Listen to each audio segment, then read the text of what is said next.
Ah, the Sophie's Revenge. No pun intended, but I think truly the flagship of the Reaper Bones 5 Kickstarter is absolutely magnificent.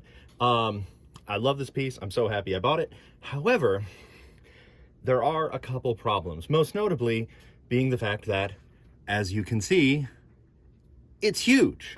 It's very big and it takes up a lot of space. Now, for some of us, that can be an issue.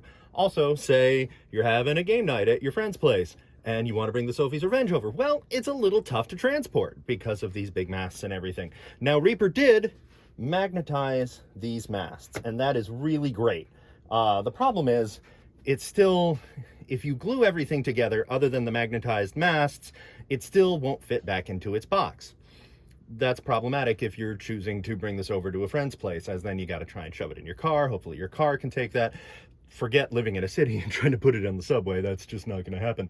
But there is also one other issue with it, and that is because of the very soft plastic, which is great, and that's one of the reasons why we love Reaper and the minis that they make. The plastic, the soft PVC, is so durable and can withstand hits and whatnot. The problem, though, is that with a miniature this big, it tends to warp, and that's an issue that many people have had. So the way that I have dealt with that is what I'm about to demonstrate to you. First off, I made a lot of changes. I haven't painted it yet. As you can see, there's not a lick of paint anywhere on this. And as you can see, I also didn't glue on the other pieces for the wheel, as I decided that it would be easier to paint the wheel and then glue it together. So I'll deal with that when I get to it. But the first thing I did was to try and prevent the warping, is to make this base. I got a piece of Luan, cut it, shaved it down, sanded it down, tried to make it look a little bit arty here, as you can see, with the sort of the undulating pattern of it. And that piece of Luan glued to the base alone made a huge difference. This thing is pretty darn solid. The other changes that I made, which I'm going to demonstrate now, is magnets. Magnets. How do they work? It's science. Look it up. It's not a miracle. Don't be ridiculous. It is, like I said, science, and it is magnificent. With a little bit of perseverance and patience, you can magnetize this ship and it works great. You can also hopefully learn from some of my mistakes and magnetize it better and hopefully a little bit cleaner. But as you can see, what I have done is I have taken all of the pieces that might get in the way and magnetize them. So that way you can stick it back together, boom, put it back together, and all of these pieces, as you can see, as I shall demonstrate, will come apart. Boom, look at that. Even here, the bowsprit here, look at that. That sticks way out past the edge of the box, but magnetize it, it pops right off. I even took the little jaboom there, magnetized that just so that if it doesn't risk breaking it. This little piece here, I was really afraid that if I kept it glued like that, how it is, that being in the package, it might break. So took it off, put a little magnet in there. There are magnets all over the bloody place. Even magnetized the figurehead, boom, that comes off pretty easily. This was really difficult. This piece was quite a challenge actually to magnetize properly, but I was able to drill out this little nub here that the anchor goes into, put a tiny magnet in there, put another small magnet in here. This piece of block and tackle in the rope, also put very tiny magnets in there. Not terribly strong, but given everything else, it's strong enough to do the job. Another magnet in the rope, and on the base there, finish that off. And then, of course, on the back, just like everything else, magnets. They're amazing. Even magnetize the ship's wheel there, comes on, off. It's great. And even, yes, these, because these would prevent the box from closing if it were together. Boom, boom, and the flagpole there. Lovely. All of it comes off. Per the suggestion of someone on the Reaper page on Facebook, I have experimented with magnetizing the deck for the cannons. Now, so far I've only done the top deck, and I'll show you that in a second, and one of the cannons. So I'm going to move a little closer so you can see a little bit better. So this cannon, I started off by putting 2 1/4 inch by 1/8 inch tubular magnets in the wheels. Now there's also a piece of sheet steel, actually two pieces, going under the deck here. And that, but with these two magnets alone, it wasn't strong enough because it's going through a decent amount of plastic. The deck is actually not the PVC, as anybody who has a ship knows. This is actually closer to like a heavy coroplast. And so it's a bit thicker. I'm not sure how thick. My guess is maybe 3/16. But these little magnets going into that piece of sheet metal just wasn't strong enough. I put one of these magnets on here. These are 1/8 by 1/8 by 3/4 with the polarization laterally. And this was strong enough. It is, however, a little unsightly if you look at the bottom of the cannon. I'm also not convinced that it's worth it to magnetize all the cannons. I just don't see it being needed. I may go through and magnetize all of them, and I may break this bead of glue that I put down here so I can magnetize this bottom deck as well. Like I said, I'm just not sold on it being necessary. But for now, this experiment does work, and it holds it just fine. Now, this was the hard part, magnetizing the decks.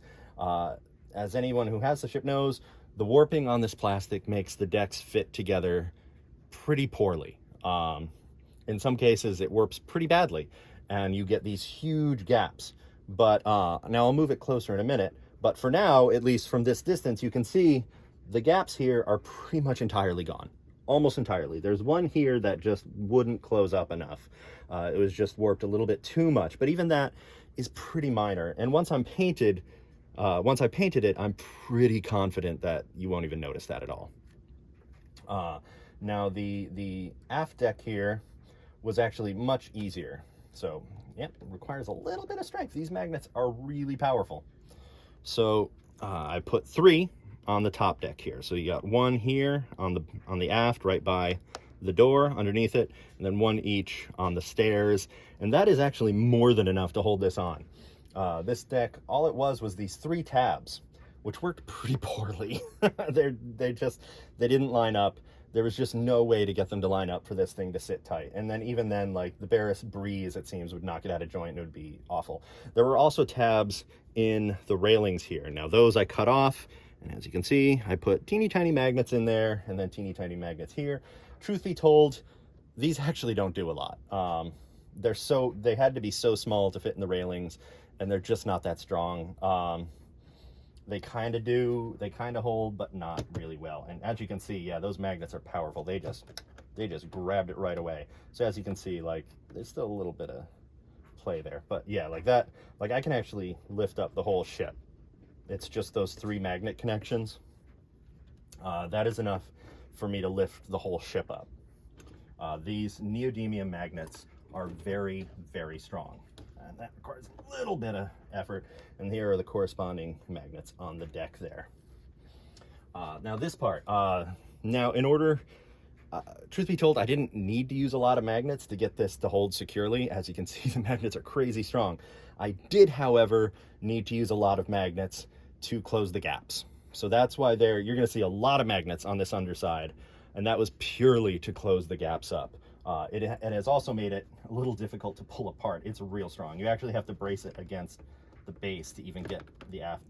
But once you get the aft pulled up, the rest of it just peels right off. And there you have it. So this is a little messy. I haven't painted, but also this is not a visible portion. You got magnets here, here, here, here, here, here. And then I put 2 larger ring magnets up top to hold the keel there. There's another one there. And on the underside, you have the magnets as well. These were a little bit challenging to do because of this soft plastic. It doesn't always ream out cleanly. Any power tools you use are going to heat up and melt the plastic around it. So you have to kind of go slowly, ream it out a little bit. Like I use the Dremel. So you'd have to, like, you know, ream it out a bit, let it cool down, trim away some of the melted excess with a hobby knife, go back, ream it out a bit more. There's a lot of trial and error. There's a couple techniques I use to match them up. What I do is you can actually still see the black on there. I put these down first in the groove that is from where the tabs were. Again, as you can see, I cut all of the tabs off, just cut them right off. They warped, they didn't line up, they were a mess, they were a pain in the butt, they're gone. So here are the magnets I placed first. I then painted them. I used a very heavy dollop on each magnet of gesso, actually. And then I pressed this down into it. The gesso transferred to the different points, and I knew exactly where I needed to remount for these magnets. It's a little funky, but it works. Works very well. I forget where I came up with that technique, but I've been doing that for years now. So here you can see the sheet metal. Now this is actually just ductwork steel. You get it at Home Depot. It's very thin. One of the dangers of it is, there are two dangers. A, it's very sharp. You cut, even the sheets you get at the hardware store, you can cut yourself on them. And then once you start cutting them and actually snipping the edges out, they get razor sharp, razor sharp. Be very careful if you're ever using this stuff for that reason. The second danger is that as you're carrying it around the hardware store, it sounds like thunder, and it's very dangerous to not just be doing that all the time, because it's kind of fun and then pissing everybody off, because it's fun. Whatever, have fun when you play. This is a hobby after all, damn it, enjoy it. So yeah, that's that. And here you can see the underside of the magnet for the mast. The other one's buried in here. But yeah, oh, and there's I forgot, I put another magnet here for the keel and the rudder, and that kind of helps that pull in. This is the part of the model that seems to be the worst for warping for a lot of people. It was for me a little bit. Now I hit mine with a heat gun. If you do that, make sure you do it on a low setting, because you can actually melt away some of the detail. I actually did that a little bit on the rudder here. Fortunately, it's the rudder, it's the back, you barely see it, it's not a big deal. But just be careful not to go too hot with your heat gun, and too close, because you will muddy out some of the details on this soft plastic. And that's about it for this. Again, as you can see, this is pretty solid. I used construction adhesive, comes in a tube, kind of like a caulk gun. Now, as I said, I'm not convinced that it's worthwhile to magnetize this for the cannons, so I might not. I might not, I don't know. If so, I will have to break the glue, this construction adhesive, so I'll just go through with a razor and just kind of cut the glue along the bottom.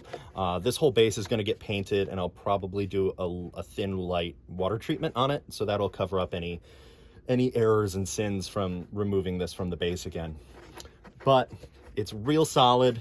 You know, this Luan, despite its thin nature, it's layered. It's really good quality plywood usually, so it's a bit more rigid, and it does a great job of holding this steady so that it's not going to warp.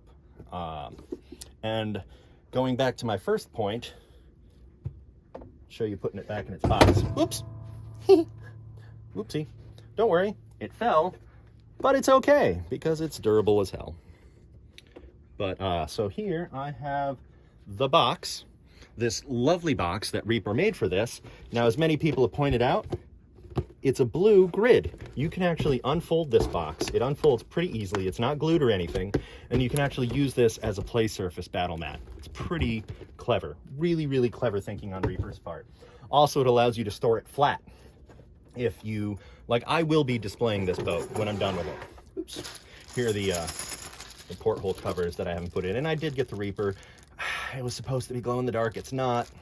Whatever. But extra pieces. But also very clever of Reaper, the box can fold flat.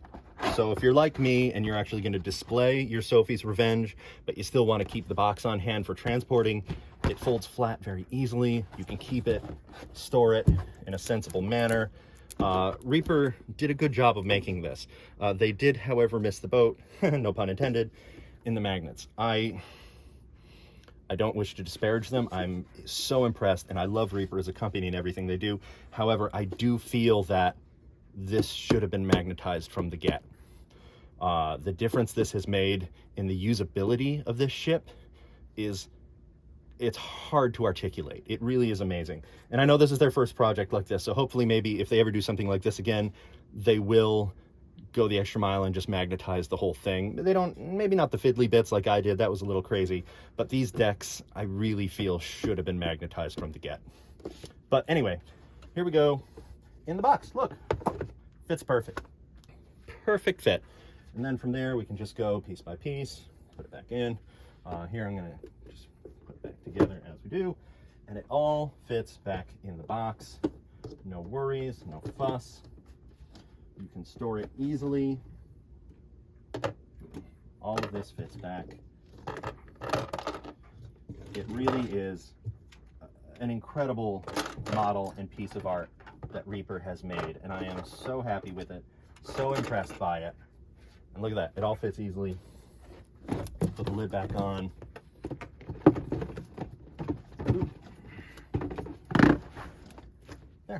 There it is.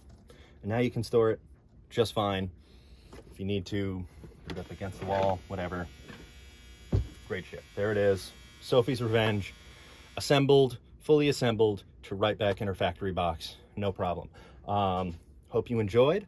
I'll be posting a lot of pictures and maybe even a short video of some of the tools I used to do this, because it was a lot and people have been asking me about that. So hope you enjoy. Thank you very much, Reapers.